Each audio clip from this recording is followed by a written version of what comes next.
अब दारुण कलयुग में ज्ञान और वैराग्य का जो सहारा लेगा वो सदैव सुसुप्तावस्था में रहेगा। जो भक्ति मार्ग का अनुसरण करेगा वही परमानंद को प्राप्त करेगा। का ये कारण मात्र कलयुग के कारण है। कलयुग में केवल वृंदावन जिसका हृदय बनेगा वही भक्ति प्राप्त कर सकता है, सब नहीं प्राप्त कर सकते। ज्ञान और वैराग्य के सहारे नहीं, सालोक्य, सामीप्य, साष्टय और सारूप्य, इन 4 प्रकार की मुक्तियों को आप प्राप्त नहीं कर सकते। कलयुग में भक्ति ने नारद जी से प्रश्न किया, कहा महाराज अगर इतना खराब कलयुग था तो परीक्षित महाराज ने इसको आने क्यों दिया?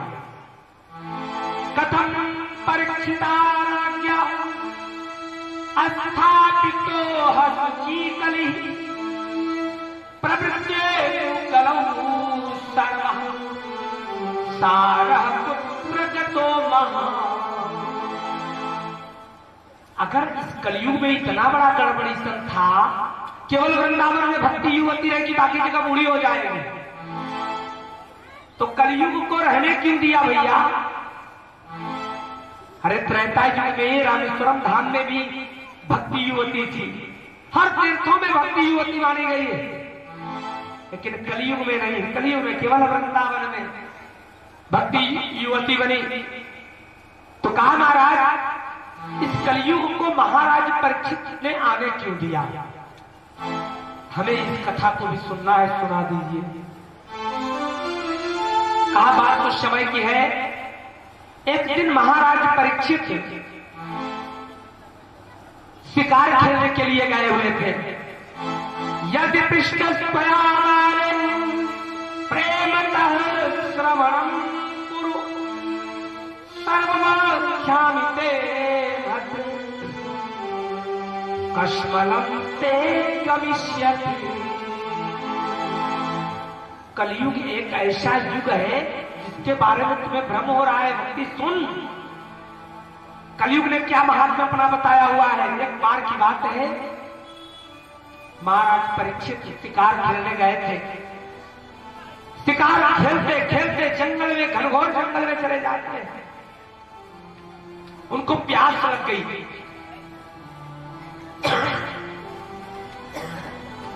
पानी की खोज में श्रृंगी ऋषि के आश्रम में महाराज परीक्षित पहुंचते हैं। श्रृंगी ऋषि का लड़का शमी गंगा में स्नान करने गया था और महाराज परीक्षित अभी शिकार खेल ही रहे हैं। जटाएं बड़ी बड़ी, आंखें लाल लाल, भैंसे पर सवार होकर हाथ में चाबुक टोटा लिए हुए एक बूढ़ी गाय को 3 साथी मारता, तो उसका बछड़ा था, उसको 1 साथी मारता। महाराज परीक्षित ने देखा कि ये काले कुरूप रंग का व्यक्ति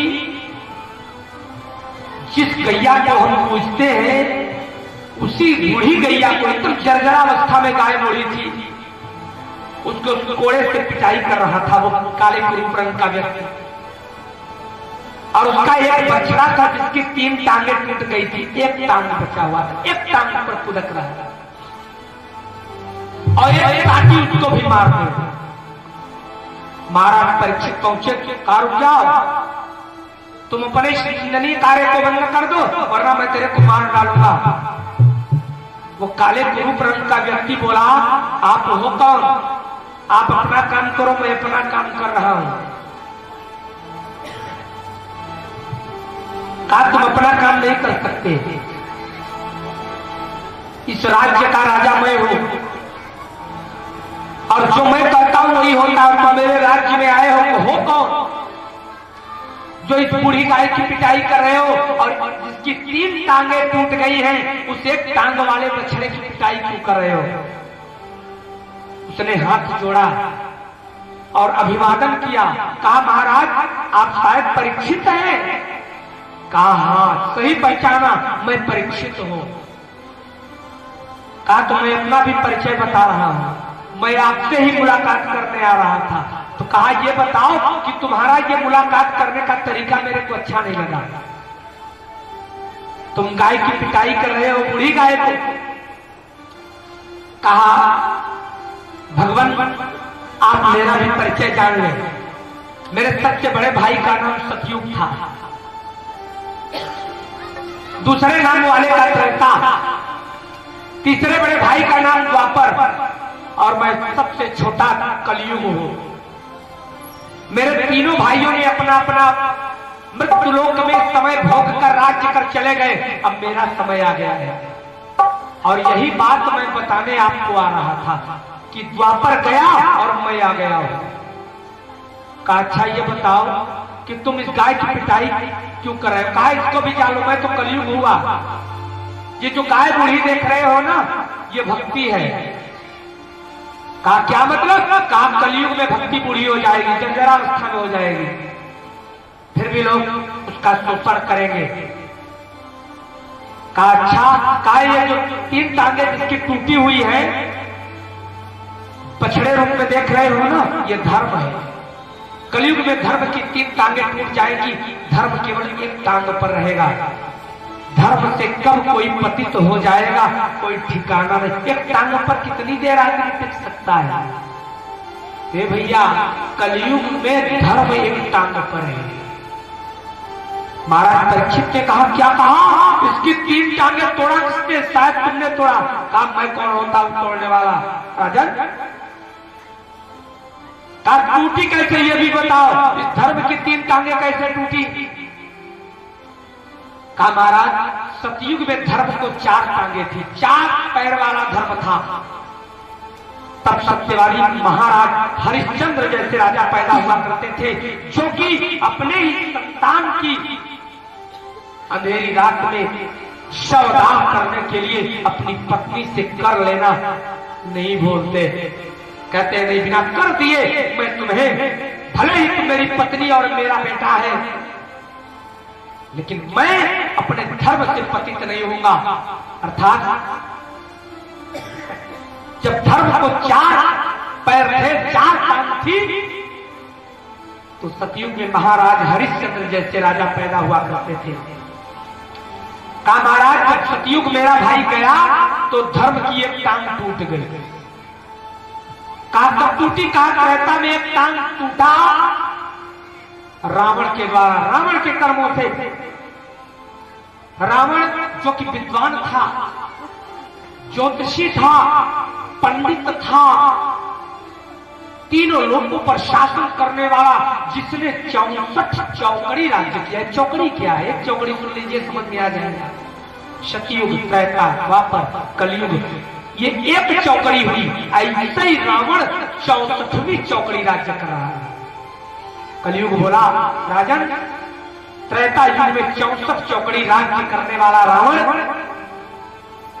मर्यादा पुरुषोत्तम राम जी, एक धर्म का टांग टूटने का प्रभाव मर्यादा पुरुषोत्तम राम जैसी, राम की पत्नी सीता जैसी सती सावित्री का हरण करता है, लेकिन महल में नहीं ले जाता। महल के बाहर अशोक वाटिका में बैठाता है। एक टांग टूटने का प्रभाव है।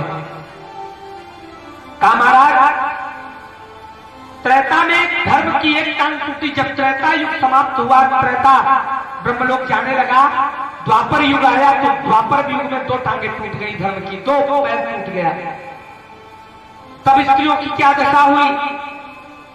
जिस स्त्री के लिए यत्र नार्यस्तु पूज्यन्ते रमन्ते तत्र देवता, जिनके पूजन से देवता भी प्रसन्न हो जाते हैं, आज उन्हीं के कारण आज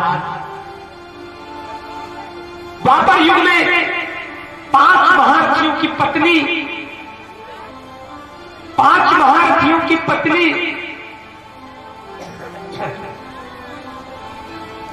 भक्तवृंदों, 5 महारथियों की पत्नी, जिसके इतने बड़े बड़े वीरपति हो, भरी सभा में जहां पर द्यूत क्रीड़ा खेला गया हो, भीष्म पितामह, द्रोणाचार्य, कुलगुरु कृपाचार्य जैसे महान धुरंधर बैठे हो, और उन्हीं के कुल वधु द्रौपदी के चीर हरण करने का प्रयास किया जा रहा है। ये धर्म के दो टांग टूटने का प्रभाव है। एक टांग टूटा तो रावण केवल हरण किया, महल में नहीं ले गया, अशोक वाटिका में प्रार्थना कर रहा है, मना रहा है जानकी जी। दो टांग धर्म का टूटा तो स्त्रियों के साथ कैसा दुराचार, साड़ी खींच रहा है, दुशासन भरी सभा में निर्वस्त्र करने का प्रयास किया जा रहा है। ये धर्म के दो टांग टूटने का प्रभाव है। कहा महाराज कलयुग में जब द्वापर मेरा भाई जाने लगा तो धर्म की तीसरी टांग टूट गई, लेते गया। कलयुग में एक टांग पर धर्म। आज आप लोग देख रहे हो, चाहे दिल्ली देखो, चाहे इलाहाबाद देखो, चाहे बंबई देखो, हर शहर हर नगर में लड़कियों के साथ अपमानपूर्ण बातें की जा रही है। हम लोग स्त्रियों का सम्मान नहीं कर पा रहे हैं, दुराचार किया जा रहा है। ये धर्म की तीन टांग टूटने का प्रभाव है। कहा अच्छा तो तीन टांग कलयुग में टूटा रहेगा, एक टांग पर धर्म रहेगा। कहा हमारा धर्म से कोई कब पतित हो जाएगा, कब उसका पतन हो जाएगा, ये कोई ठीक नहीं है।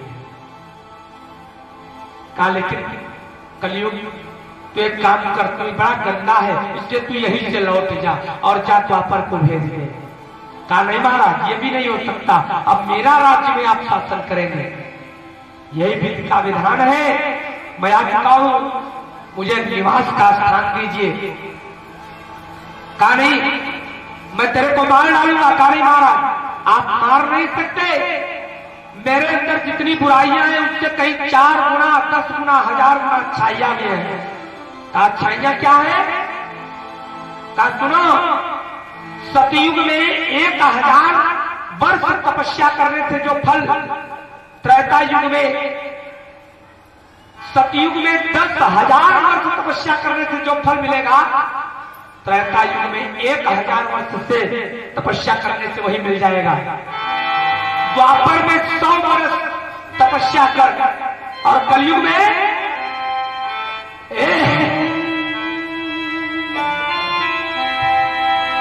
एक घड़ी आधी घड़ी आधी में कछु आध तुलसी संगति साधु कटई को कहा महाराज जो सतयुग में 10,000 वर्ष तपस्या करने से मिलेगा, त्रेता में 1000, द्वापर में 100 वर्ष, वही हमारे युग में 6 मिनट में। ज्योतिष शास्त्र का मैं विद्यार्थी रहा हूं भक्तवृंदों, एक घड़ी में 24 मिनट, 24 का आधा 12 मिनट कर दिया और 12 का आधा 6 मिनट। एक घड़ी आधी घड़ी आधी में कछु आधी और तुलसी संगति साधु कटई को महाराज। ये महात्मा किसी भी न सतयुग में था, न त्रेता में था, न द्वापर में, न कलयुग में। कहा सुनिए, कलयुग में और क्या होने वाला है? कलयुग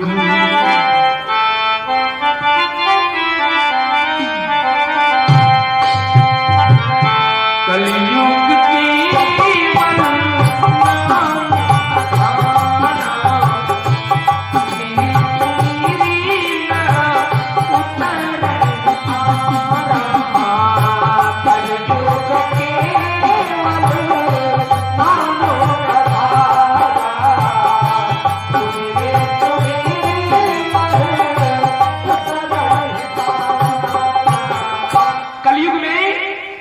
केवल नाम सुमिरन कर, नाम संकीर्तनम, केवल सर्व पाप प्रणाशनम, केवल नाम भगवान कृष्ण और भगवान मर्यादा पुरुषोत्तम राम जी के नामों को लेकर आप परम पद को प्राप्त कर सकते हो कलयुग।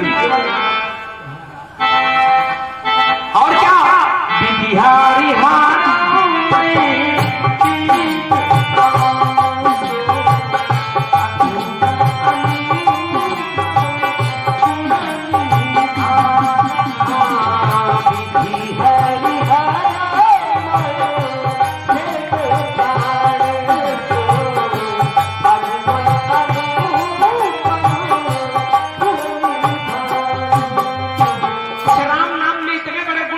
सागर के समान, इसकी तुलना किसी से नहीं की जा सकती। इसलिए केवल राम नाम संकीर्तनम गंगा स्नान, केवल यही करके हमारे अंदर बहुत गुण है महाराज, आप हमको काहे खदेड़ रहे हो, आप निवास दो। महाराज परीक्षित ने कहा ये बात है, तुम्हारे अंदर गुण भी बहुत है। हाँ, इसलिए मुझे आप शरण दीजिए। महाराज परीक्षित ने कहा देखो कलयुग का प्रभाव मैं कुछ स्थान बता रहा हूं, वहीं पर पड़े। कहा महाराज बताइए। कहा मदिरालय में जाकर निवास करो। मदिरालय माने शराब जहां बिकता है, शराबी लोगों के ऊपर कलयुग का वास रहेगा।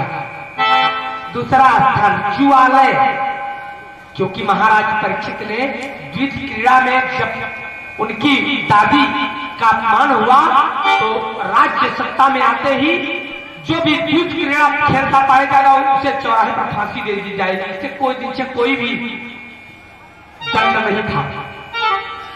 द्विज क्रीड़ा कहा जाओ जुआलय में, कहा तीसरा कहा जो मांस खाने वाले हैं वहां पर। चौथा वेश्यालय, कहा महाराज सारे स्थान खराब दे दे रहे हो, कोई अच्छा स्थान भी देना भाई। महाराज परीक्षित से विनय कर रहा है कलयुग, महाराज मेरे अंदर अच्छाइयां है। कहा सुनो तुम्हारा कुप्रभाव अच्छे लोगों पर न पड़े, जो भगवान का संकीर्तन भजन करते हैं उनके ऊपर तुम्हारा प्रभाव न पड़े। कहा अच्छा, तो कहा ठीक है, और किसके ऊपर पड़े प्रभाव? कहा जाओ तुम सोने में बात करो। सोना कहते हैं धातु को जिसका आभूषण तैयार होता है, और सोना अत्यधिक निद्रा लेने वाले के ऊपर कलयुग का प्रभाव। जो अत्यधिक सोते हो, रात में 11-12 बजे देर से सोए और 12 बजे 10 बजे 9 बजे भर सोते रहे, उनके ऊपर भी कलयुग का प्रभाव। यानी प्रातः कालीन बेला में हमें जग जाना चाहिए। सोना बोल दिया महाराज परीक्षित ने। कलयुग ने तुरंत कहा महाराज के मैं जा रहा हूं, और वहां से अंतर्धान हुआ सोना अर्थात सोने के आभूषण। महाराज परीक्षित का मुकुट सोने का था, उसी सोने के मुकुट पर जाकर विराजमान हो और उन्हीं के मति को फेर दिया। भयंकर प्यास लग जाती है, प्यास के मारे व्याकुल होकर जल की खोज में महाराज परीक्षित ढूंढते ढूंढते जंगल में श्रृंगी ऋषि के आश्रम में पहुंचे, जिनका लड़का शमी कभी गंगा स्नान करने गया है। कलयुग के प्रभाव के कारण महाराज परीक्षित रथ पड़ते ही, ऐ स्वामी जी मेरे को प्यास लगी है, मेरी प्यास बुझाने के लिए जल लाओ। जो राजा संतों की पूजा किया करता था, जो राजा साधुओं की सेवा किया करता था, आज कलयुग के प्रभाव के कारण वो राजा का अपमान कर बैठा। क्योंकि श्रृंगी महाराज ध्यानामग्न थे, उन्होंने सुना नहीं विधि का विधान। क्रोध में महाराज परीक्षित रथ से उतरते हैं और कहा ढोंगी महात्मा, तेरे देश का राजा आया हुआ है परीक्षित, प्यास से व्याकुल है और तुझे पानी नहीं पिलाता, ध्यान में मग्न है। कमंडल का जल उठाया और जूठा कर दिया, पी। और एक सांप चला जा रहा था, उसको मारकर श्रृंगी ऋषि के गले में लटका दिया और रथ पर सवार होकर राज्यों की ओर, हस्तिनापुर की ओर सायंकालीन बेला में लौट आए। उधर श्रृंगी ऋषि का लड़का शमी गंगा स्नान करके वापस आता है, देखता है पिता के गले में मरे हुए सांप को किसने लटका दिया। आग बबूला हो गया, तुरंत कमंडल से जल निकाला और श्राप दे दिया, जिस किसी ने मेरे पिता के गले में मरे हुए सांप को लटकाया हुआ है, आज से ठीक 7 दिन के बाद उसको तक्षक नाग काटेगा। श्राप दे देते हैं, हाहाकार मच जाता है, श्रृंगी ऋषि का ध्यान भंग हो जाता है। कहा बेटा तूने ये क्या कर दिया? क्या हुआ पिताजी? आप आपके गले में किसी ने मरे हुए सांप को लटका दिया। मेरा धर्म है, मेरे पिता का किसी ने अपमान किया है, मैं पिता के अपमान का प्रतिशोध लेने के लिए श्राप दिया हूँ। नहीं बेटा, तूने बहुत गलत कार्य कर दिया, बहुत गलत कार्य किया। जानते हो ये सब कलयुग के प्रभाव के कारण महाराज परीक्षित ने मेरे गले में डाला। तूने आज इस देश के राजा को श्राप दे दिया। आओ बेटा, हम लोगों को राजन परीक्षित को चलकर बता देना चाहिए कि आपके पास केवल 7 दिन बचा है। 7 दिन, 7 दिन के बाद आपकी अकाल मृत्यु होगी और अकाल मृत्यु वाले को कभी सालों के सामीप्य साष्टी और सारूप्य मुक्ति नहीं मिलती। और इतने धर्मनिष्ठ राजा को मुक्ति न मिले ये ठीक नहीं है। पिता और पुत्र शमीक और श्रृंगी दोनों हस्तिनापुर की ओर चलते हैं। उधर सायंकालीन वेला में रानी के पास जब महाराज परीक्षित पहुंचे और मुकुट को उतार कर रखा तो उनका दिमाग खुल गया। कहा रानी, आज मुझसे बहुत बड़ा अपराध हो गया। कहा क्या हुआ? कहा आज मैंने श्रृंगी ऋषि का अपमान कर दिया, हमें चलकर क्षमा मांगना चाहिए। उधर द्वारपालक आता है, महाराज श्रृंगी ऋषि और शमीक का आगमन हुआ है। जैसे ही श्रृंगी और शमीक का नाम सुनते हैं, राजा परीक्षित रोते हुए दौड़ते हैं, श्रृंगी ऋषि के चरणों में गिर जाते हैं, उनके पैर को धोया। धो करके क्या कर रहे हैं?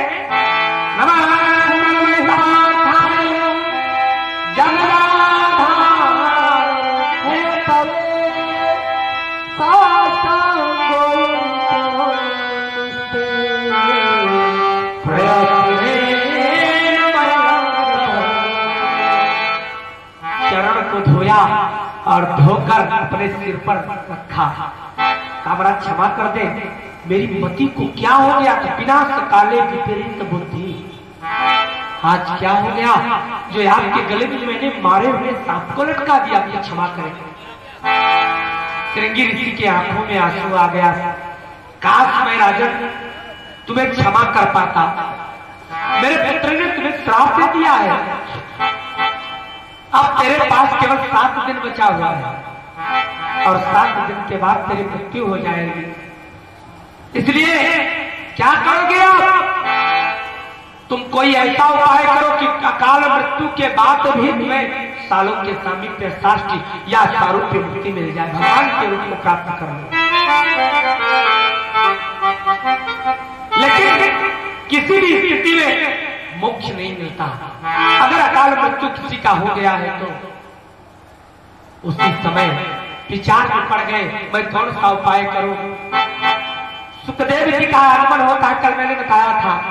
सुखदेव जी सभा में आते हैं और उन्हें उपदेश देते हैं। क्या उमरिया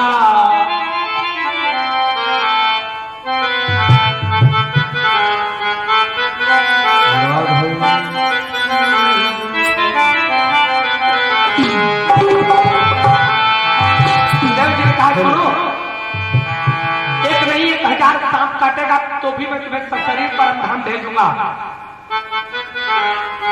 लेकिन बहुत राज्य किया, बहुत राज्य किया परीक्षितों ने, बहुत शासन में किया, अनेक धार्मिक कृत्य किए और गलत सही राजा को जो करना पड़ता है तुमने सब कुछ किया आप लोगों की तरह।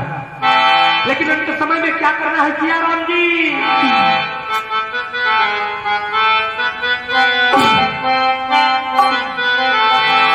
उमरिया राम भजन उमरिया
के